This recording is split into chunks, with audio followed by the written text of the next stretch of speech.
Vous êtes connecté sur monclasseurdemaths.fr et dans cette vidéo, nous allons apprendre à déterminer l'expression d'une fonction affine lorsque l'on connaît deux points de sa droite représentative.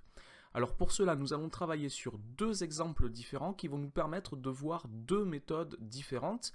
Et voici tout de suite le premier exemple. Nous allons déterminer la fonction affine qui est représentée par la droite qui passe par les points E et F, dont les coordonnées sont 4 et moins 3 pour le point E, moins 2 et 6 pour le point F.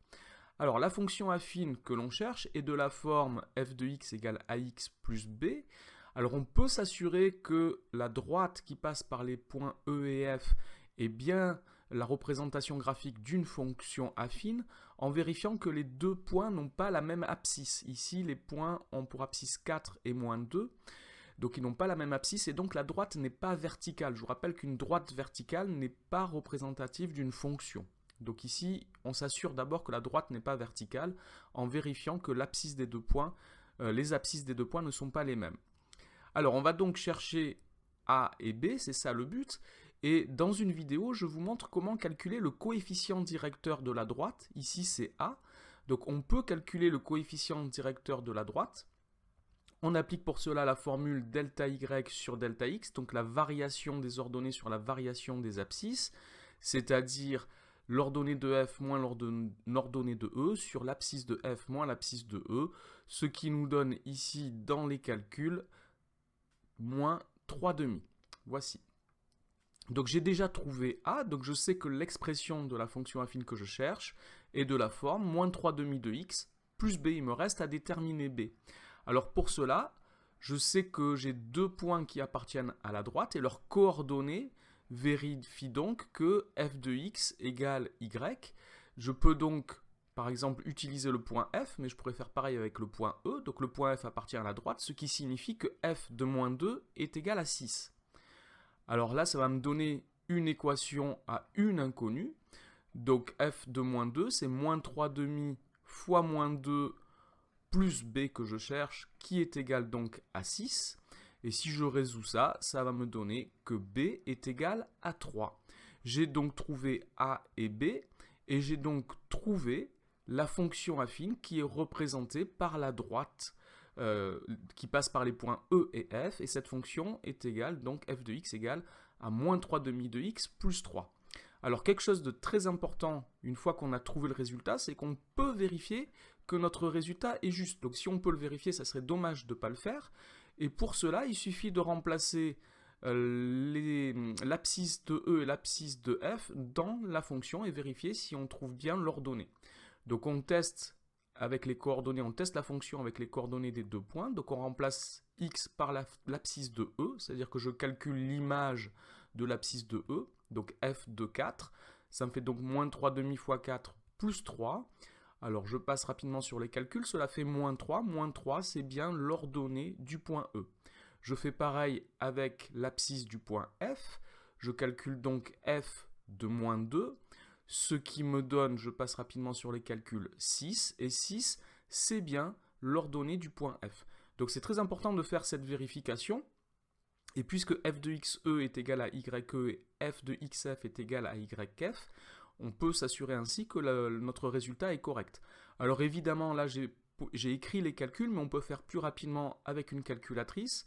Si on rentre sur la calculatrice la fonction que nous avons trouvé, donc moins 3/2 de x plus 3, on peut faire apparaître avec la calculatrice un tableau de valeurs comme celui-ci. Alors ici j'ai pris un pas de 2 et je constate que lorsque x égale moins 2, y vaut 6 et lorsque x vaut 4, y vaut moins 3. Je retrouve donc bien les coordonnées de mes deux points ici avec la calculatrice, peut-être plus facilement qu'en faisant un calcul. En tout cas, voici pour la première méthode. La deuxième méthode, on va l'appliquer sur un autre exemple. On va donc déterminer la fonction affine qui est représentée par la droite qui passe par les points A et B, dont les coordonnées sont moins 2 et 5 pour le point A, 3 et moins 1 pour le point B. Alors nous savons que la fonction affine que nous cherchons est de la forme ax plus b. Encore une fois, les points A et B n'ont pas la même abscisse, donc la droite qui passe par ces deux points n'est pas verticale, et donc elle représente une fonction affine. Donc ici, on va donc déterminer A et B. Alors on va procéder un petit peu différemment. Tout à l'heure, on a calculé le coefficient directeur A pour l'avoir rapidement. Ici, on va procéder autrement. Nous savons que les deux points A et B appartiennent à la droite, ce qui signifie que f de xa égale ya et que f de xb égale yb.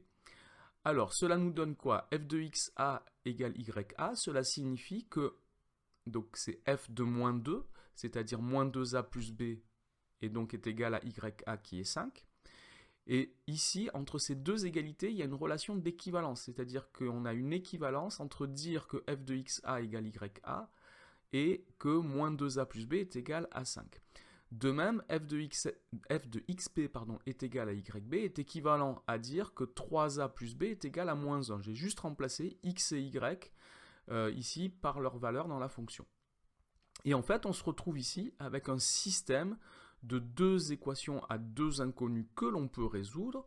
Pour résoudre ce système, je vais conserver la première des deux égalités et je vais faire une combinaison des deux autres. Alors par exemple, je peux retrancher la deuxième ligne à la première ligne. Donc moins 2a moins 3a, ça me fait moins 5a. b moins b, ça fait 0. Et 5 moins moins 1, ça me fait 6. Donc j'ai une deuxième équation qui est moins 5a est égal à 6. Ça va me donner donc que a est égal à moins 6 cinquièmes. B, lui, est égal à 5 plus 2a. Je remplace a par moins 6 cinquièmes et ça me fait que b est égal à 13 cinquièmes et a est égal à moins 6 cinquièmes. Donc je vais un petit peu vite sur ces calculs-là. Ce n'est pas l'objet de cette vidéo de s'attarder sur les méthodes de calcul. Mais en tout cas, j'ai trouvé a et b. J'ai donc déterminé la fonction affine qui passe par les points a et b. Et donc cette fonction affine est de la forme f de x est égal à moins 6 cinquièmes de x plus 13 cinquièmes. Donc ça c'est la deuxième méthode, on résout un système de deux inconnus à deux équations. Mais comme tout à l'heure, on peut vérifier si notre résultat est juste. Donc on va vérifier que notre résultat est juste, c'est une étape importante. Donc pour cela, je vais tester les coordonnées des deux points. Je remplace x par l'abscisse de a, donc je vais calculer f de xa, c'est-à-dire f de moins 2. Donc moins 6 cinquièmes multiplié par moins 2 plus 13 cinquièmes, cela me donne 5. Et je retrouve bien l'ordonnée du point A. Donc ici, j'ai l'assurance que le point A vérifie cette fonction. Ensuite, je remplace par l'abscisse du point B, donc f de xb, c'est f de 3. Donc je détaille les calculs un petit peu rapidement. Vous pouvez faire une pause sur la vidéo si vous voulez prendre le temps de lire plus longuement. Donc je trouve moins 1. Je trouve donc que f de xb est égal à yb. Et j'ai donc l'assurance ici que la fonction que j'ai trouvée est juste. Alors, on peut aussi, comme tout à l'heure, aller plus vite en utilisant une calculatrice, encore une fois. Donc si je prends ma calculatrice, que je rentre la fonction, donc ici y1 qui est égal à moins 6 cinquièmes de x plus 13 cinquièmes, donc je peux créer un tableau de valeurs. Alors ici, j'ai pris un pas de 5, puisque entre les deux abscisses, celle du point A et celle du point B, il y a 5 d'écart, entre moins 2 et 3. Et ainsi, j'ai mes deux points qui sont consécutifs dans mon tableau de valeurs. Et je constate bien que pour x égale moins 2, y est égal à 5. Je retrouve bien les coordonnées du point A. Et pour x égale 3, y égale moins 1. Je retrouve bien les coordonnées du point B. Et j'ai ainsi l'assurance que mon calcul est juste. Voilà donc pour ces deux méthodes qui permettent de déterminer l'expression algébrique d'une fonction affine lorsque l'on connaît deux points qui appartiennent à la droite qui représentent cette fonction affine. Cette vidéo est maintenant terminée. Merci de l'avoir regardée. N'oubliez pas de lui donner un j'aime, de vous abonner à la chaîne. Merci, au revoir.